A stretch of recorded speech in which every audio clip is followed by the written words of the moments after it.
Baik, selamat pagi Bapak dan Ibu semua.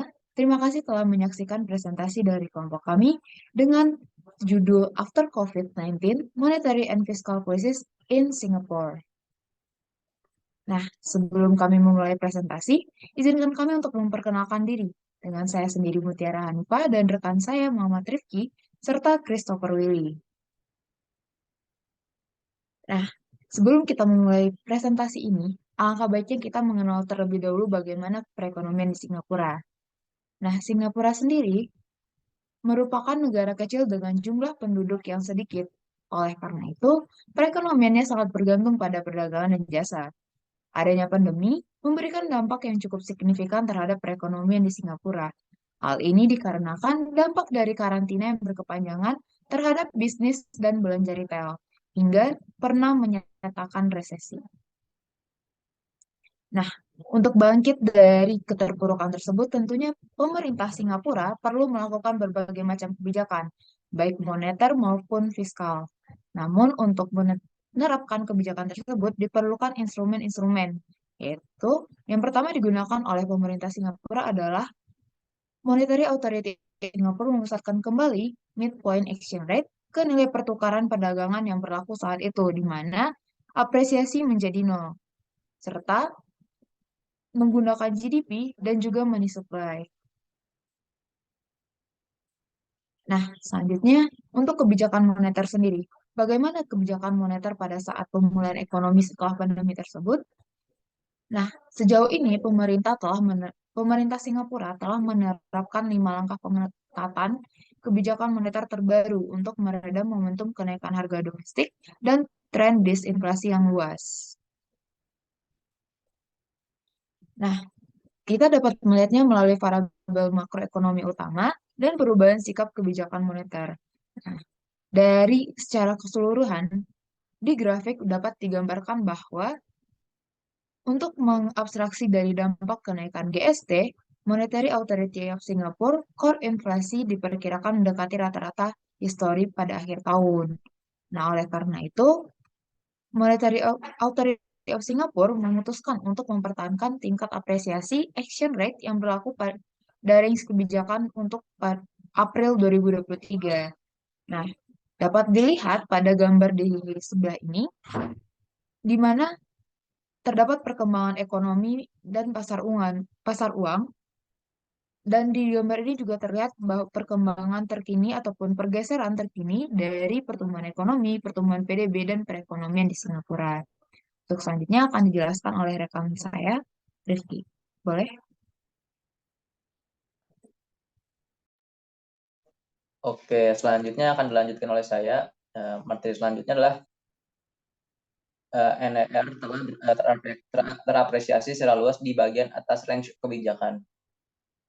NER di sini terus menguat di paruh atas range kebijakan SER S dolar. NER mengambil langkah setelah pemusatan kembali pita kebijakan pada Oktober 2022. Di dalam 6 bulan setelahnya, adanya peningkatan nilai tukar tertimbang perdagangan umumnya terapresiasi ke dalam paruh atas range kebijakan. Dari poin ke poin, peningkatan SSNER dolar naik 2,6% selama periode ini. Boleh di next.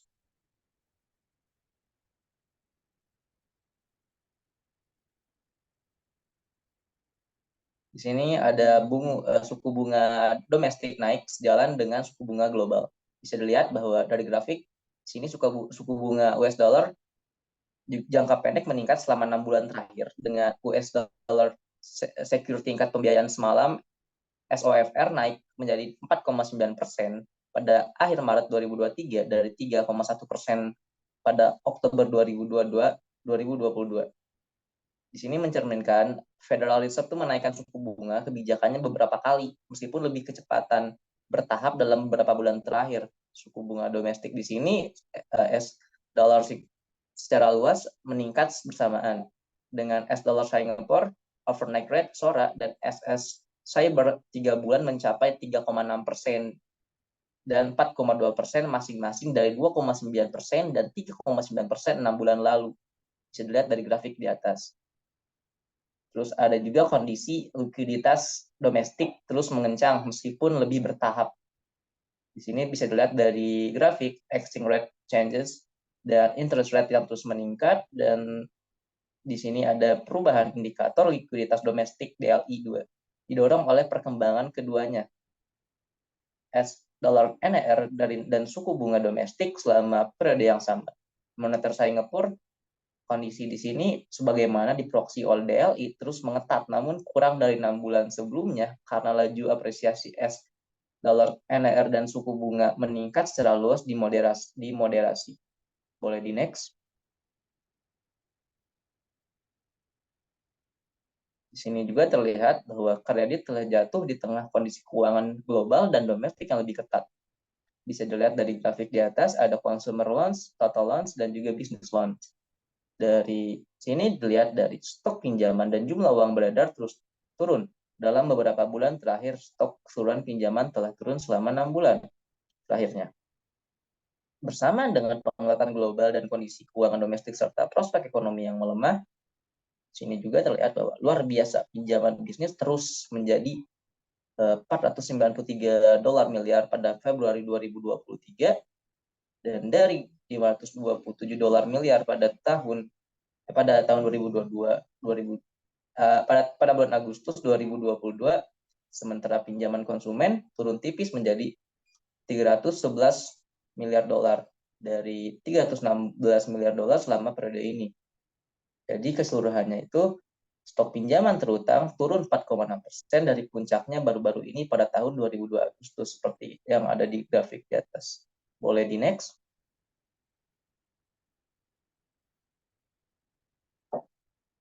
Oke, di sini ada jumlah uang beredar secara luas turun bersamaan dengan kreditnya. Untuk grafik di atas ada monetary aggregate, dan ada juga sementara pemegang akun itu bergeser dari giro pindah ke deposito tetap.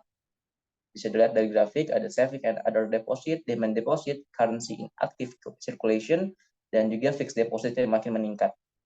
Di sini dikatakan bahwa agregat moneter yang luas menurun bersamaan dengan kredit bank yang beredar selama kuartal 4 2022.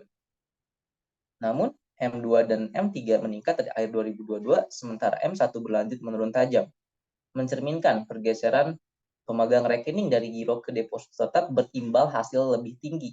Secara keseluruhan, peningkatan yang signifikan dalam simpanan tetap lebih dari mengimbangi penurunan giro serta tabungan dan deposito lainnya. Ini juga kontraksi pada M1 dan pertumbuhan yang lebih lambat pada agregat moneter yang lebih luas telah terjadi konsisten dengan moderasi pertumbuhan PDB nominal selama 6 bulan terakhir. Benturan pasokan uang yang lebih ketat pada perekonomian sebagian diimbangi oleh peningkatan yang berkelanjutan dalam perputaran uang M1, sejalan dengan kenaikan suku bunga dan normalisasi kesempatan untuk dibelanjakan. Boleh di next.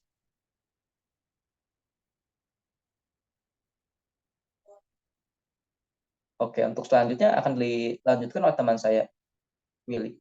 Oke. Nah, di samping kebijakan moneter, perlu juga dilakukan fiskal policy atau kebijakan fiskal.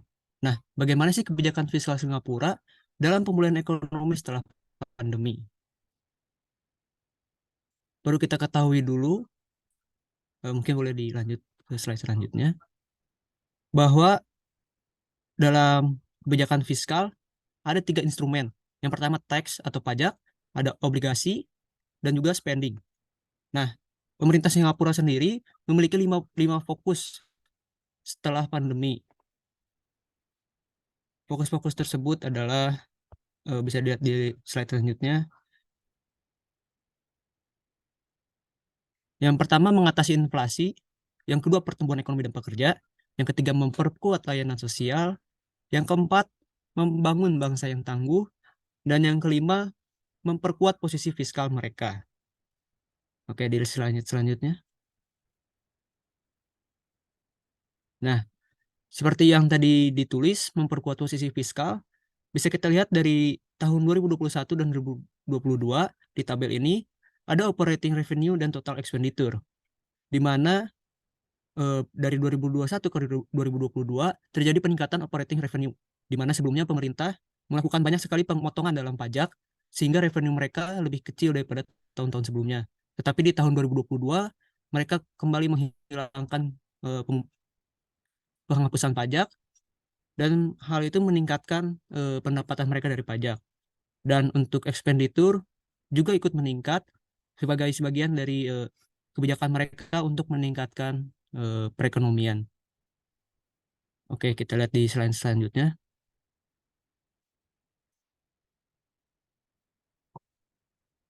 Boleh ke slide selanjutnya.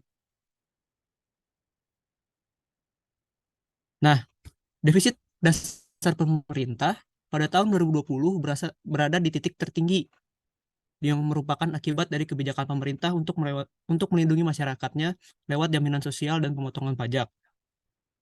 Lalu di tahun 2021 budget defisitnya berkurang drastis menjadi 18,6 billion dolar. Dan pada tahun 2022 yang memperhitungkan keseimbangan primer dan transfer khusus ke rumah tangga berkurang setengahnya lagi menjadi 9,3 billion dolar pada tahun 2020, setahun yang lalu. Nah, budget defisit pada 2023 diprediksi akan semakin mengecil. Ini sejalan tadi dengan tujuan pemerintah di awal untuk memperkuat posisi fiskal mereka.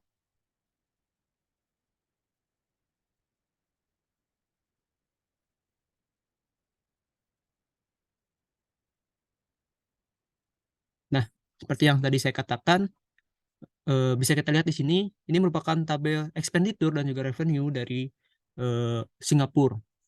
Bisa kita lihat untuk revenue dari pajak sendiri di tahun 2021 dibandingkan dengan di tahun 2022 dibandingkan dengan 2021 terjadi peningkatan yang signifikan terhadap pengambilan pajak atau pemungutan pajak. Hal ini disebabkan karena pemerintah Singapura ingin membalikkan posisi fiskal mereka yang sebelumnya mereka memotong pajak, memberikan pembebasan pajak, pemotongan pajak untuk melindungi perekonomian mereka. Dan di 2022 mereka ingin menstabilisasi kembali eh, revenue dan juga expenditure mereka. Boleh kita lihat di slide selanjutnya. Nah, di sini ada government debt dari Singapura.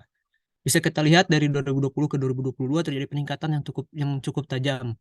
Hal ini disebabkan karena pemerintah Singapura membiayai beberapa kebijakannya melalui hutang mereka. Oke, kita lihat di slide selanjutnya lagi.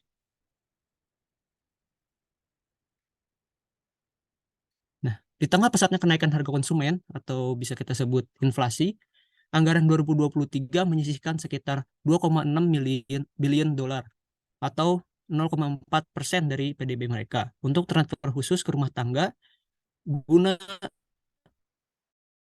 meredam atau memperingan beban keuangan rumah tangga mereka. Nah, di bawah paket jaminan yang ditingkatkan, warga negara Singapura dewasa yang memenuhi syarat akan menerima tambahan bantuan selama tahun-tahun yang tersisa dari tahun 2022 hingga tahun 2026. Dengan mempertimbangkan tambahan ini, untuk mengimbanginya, pemerintah Singapura meningkatkan pajak GST atau Goods and Service Tax. Nah, tambahan dari tarif GST ini sebesar 2% digunakan untuk mengimbangi transfer khusus ke rumah tangga. Kita lihat di slide selanjutnya.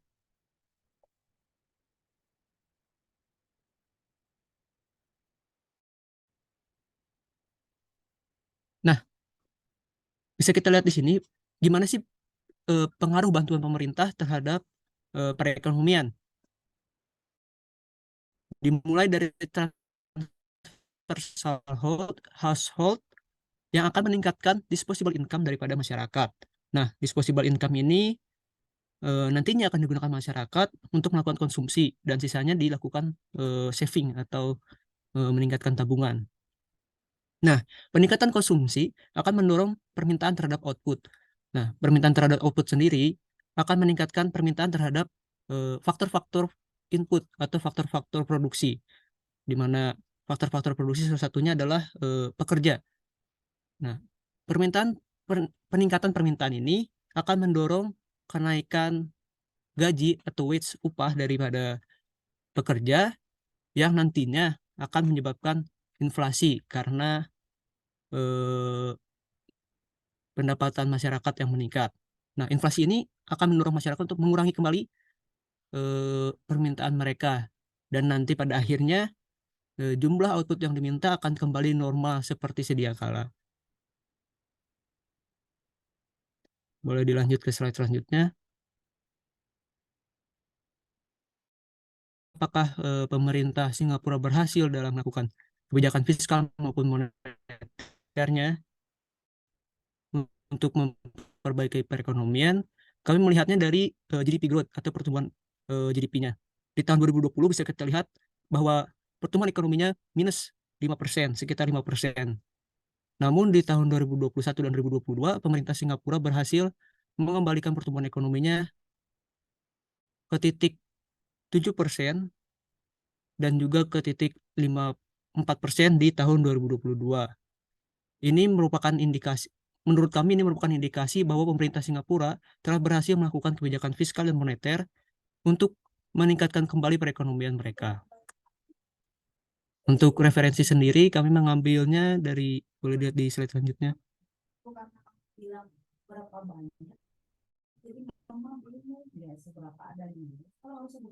Nah, ini untuk referensi yang kami ambil. Mungkin sekian saja presentasi kami pada hari ini. Jika ada kurang, kami mohon maaf. Sekian saja dari kelompok kami. Terima kasih.